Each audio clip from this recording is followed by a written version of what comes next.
The brick wall. Massey was a soldier unfortunate enough to cross me, his commanding officer. He did not live to regret it. There was something very satisfying in the moment when I thrust the tip of my sword into the soldier's heart during our duel.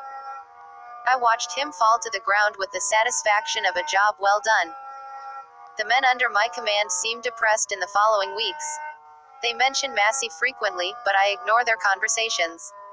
One night, I retreat to my chambers to sulk and soon was joined by a delegation of men who were friends of Massey. I am surprised and delighted to learn that they had come to their senses and now saw the impertinent lieutenant for the cheat he really was.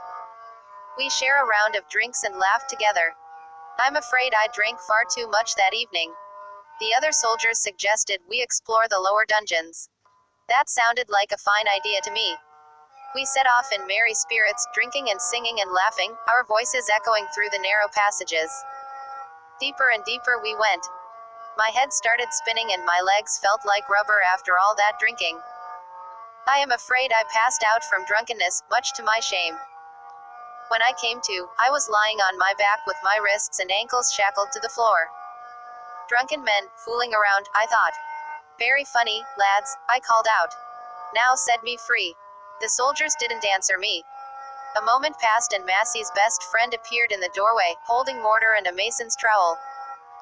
The other men began handing him bricks and I realized that the soldiers are bricking up the entrance to the cell in which I lay shackled.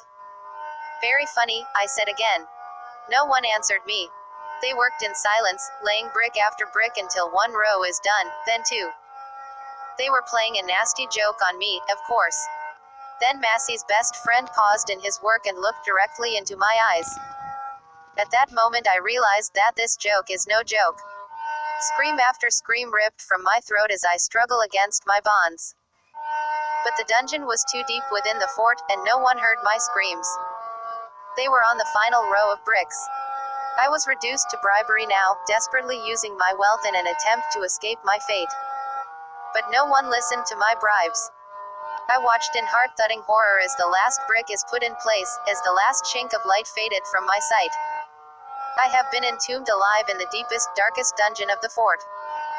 I howled in panic, writhing against the iron manacles binding hands and feet and twisting my body. Eventually I fell back against the floor, my wrists and ankles wet with my own blood. My fingers were torn and throbbing from their intense scrabbling against the hard floor. I found myself weeping angrily, though I have never shed a tear in my lifetime. The agony of the thought sent me writhing again in spite of the horrible pain racking my wrists, ankles, and hands. Daylight. I must see daylight again. Just once more. Don't leave me here to die alone. Don't leave me. But I was alone, and the sheer brutal horror of it overwhelmed me. My eyes strained against the complete and utter darkness, and I wondered if they were even open.